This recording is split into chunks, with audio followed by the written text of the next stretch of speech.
There is a city on the southern tip of Florida where Spanish is heard more often than English on most streets. We're the largest concentration of Art Deco buildings on Earth lines a single beachfront strip. Where Lionel Messi has been playing professional football since 2023, that operates the world's busiest cruise port, and that this summer is hosting one of the FIFA World Cup quarterfinals, plus the third place playoff. Welcome to Miami, Florida, the most international city in the United States, the unofficial capital of Latin America, the home of South Beach, Little Havana, Wynwood, and the most distinctive multicultural urban environment anywhere in North America. With about 440,000 people in the city itself and 6.1 million across the metro area, Miami is the second largest Latino metro in America after Los Angeles. 68% of the metro population is Hispanic or Latino. The largest Cuban community in the United States lives here. So do massive Venezuelan, Colombian, Argentine, Brazilian, Haitian, and Dominican communities. This summer in 2026, Miami hosts 7 FIFA World Cup matches at Hard Rock Stadium, renamed Miami Stadium for the tournament. 4 group stage matches between June 15th and June 27th, including Brazil versus Scotland and Portugal versus Colombia. Then the knockouts begin.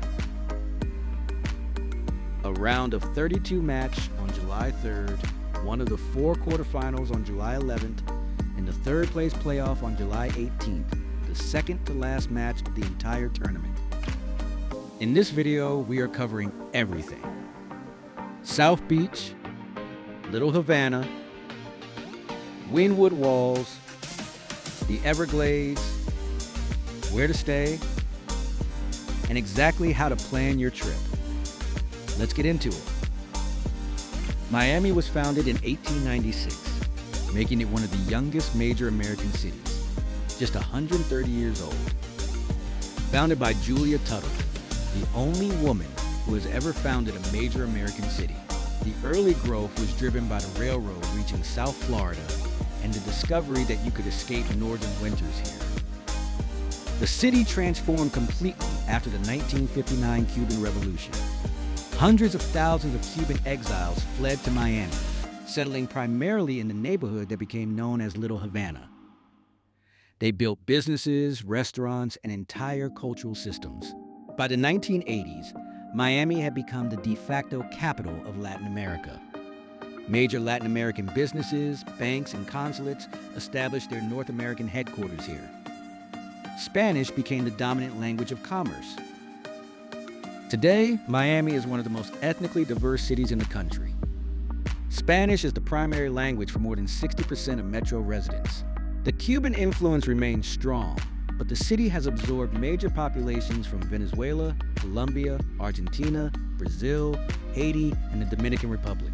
Miami Beach across the bay is a separate city built on a barrier island, famous for its 1930s Art Deco architecture district, with over 800 preserved Art Deco buildings. The city is the most important American cruise port. Over 7 million passengers per year sail out of PortMiami, more than any other passenger port on Earth. It is also a global capital of contemporary art, anchored by the annual Art Basel Miami Beach in December, the largest art fair in the Americas. For FIFA World Cup 2026, Miami is one of the most significant venues in the entire tournament. 7 matches total, including the quarterfinal on July 11th and the third place playoff on July 18th. Lionel Messi has been playing for Inter Miami since 2023, and the entire city has embraced football culture in a way no other American host has. Start with South Beach. The Art Deco Historic District contains over 800 preserved Art Deco buildings from the 1920s and 1930s, making it the largest concentration of Art Deco architecture anywhere in the world. Walk Ocean Drive at sunset. Stop at the Versace Mansion. Photograph the lifeguard towers along the beach, each painted in a different signature color scheme. The free Art Deco walking tour from the Miami Design Preservation League runs daily and is one of the best free urban tours in America. start with South Beach. The Art Deco Historic District contains over 800 preserved Art Deco buildings from the 1920s to 1930s, making it the largest concentration of Art Deco architecture anywhere in the world.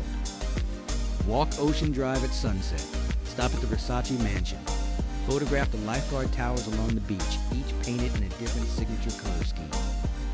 The free Art Deco walking tour from the Miami Design Preservation League runs daily and is one of the best free urban tours in America.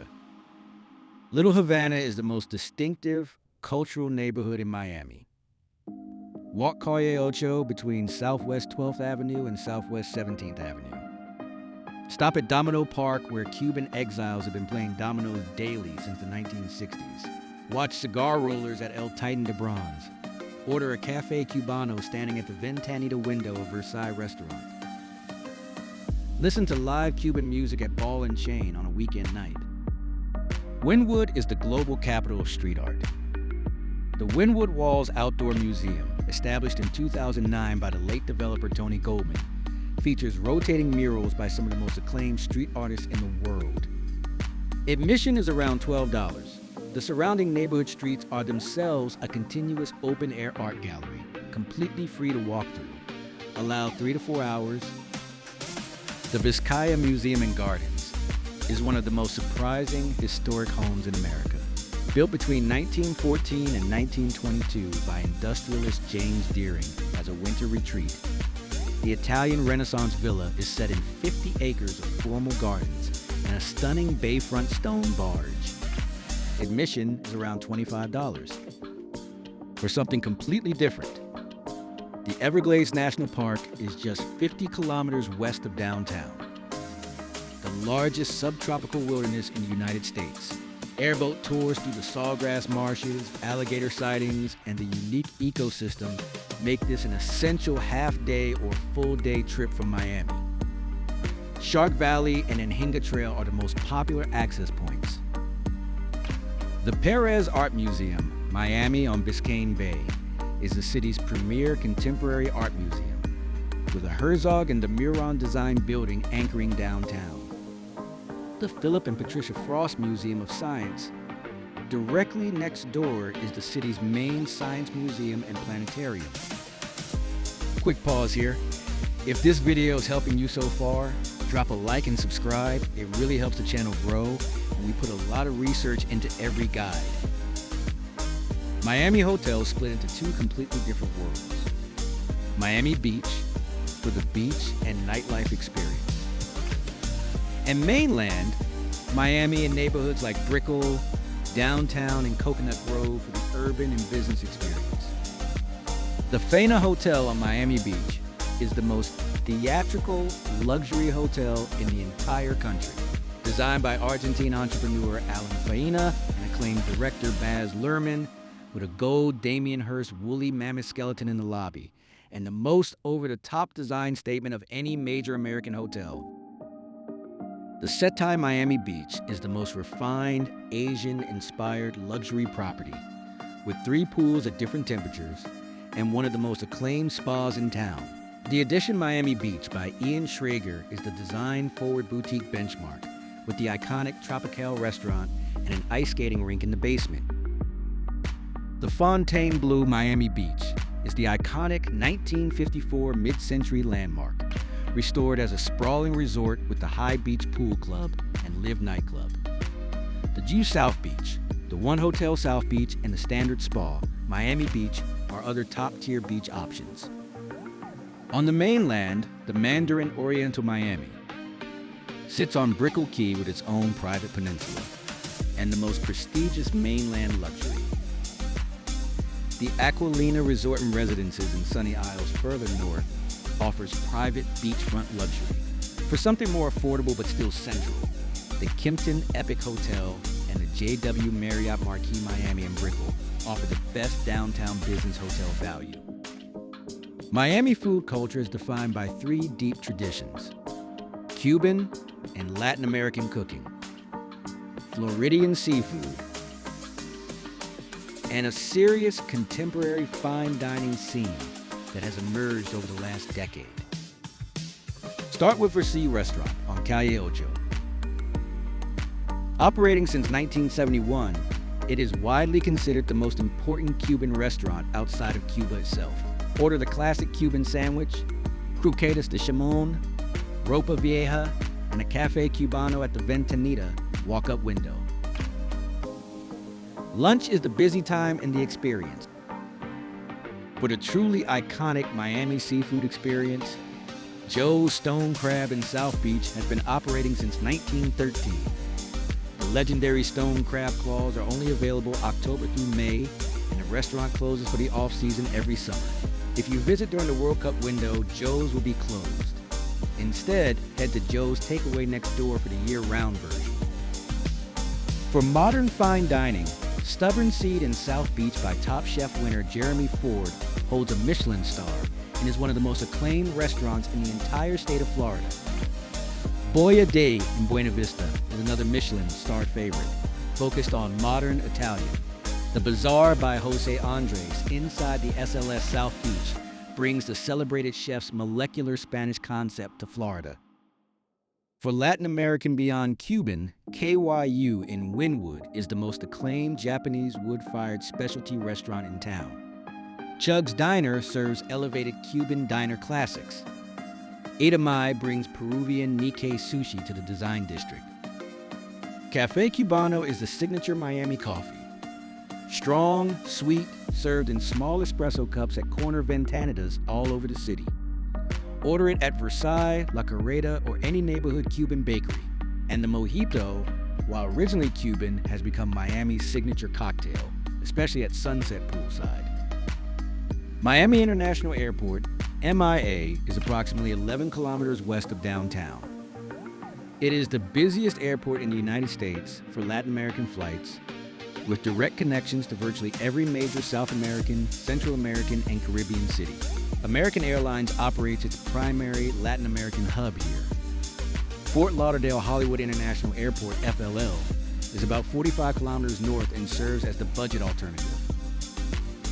Direct flight times to Miami, New York, 3 hours, Chicago, 3 hours, Los Angeles, 5.5 hours, Mexico City, 3 hours, Buenos Aires, 9 hours, London Heathrow, 9 hours, Madrid, 9 hours. From MIA to downtown, the Metrorail Orange Line connects directly to Miami Central Station for $2.25. Rideshare to downtown is $25 to $40 and takes 20 to 30 minutes. Inside Miami, the public transit system is limited compared to other host cities. The Metrorail elevated train serves the Central Corridor. The Metro Mover is free downtown people mover. Brightline high-speed rail connects Miami to Fort Lauderdale, West Palm Beach, and Orlando, with the Orlando connection being one of the most successful new passenger rail projects in the country. For FIFA World Cup 2026, Hard Rock Stadium is in Miami Gardens, approximately 30 kilometers north of downtown Miami. The best public transit option is the Brightline train to Ventura Station, then the free Hard Rock Stadium Connect shuttle. Driving is challenging due to limited parking, which must be pre-purchased. Allow 90 minutes from South Beach to your stadium seat on match day. The official FIFA Fan Festival operates at Bayfront Park downtown. Watch parties also happen daily at the Miami Beach Band Show on Collins Avenue.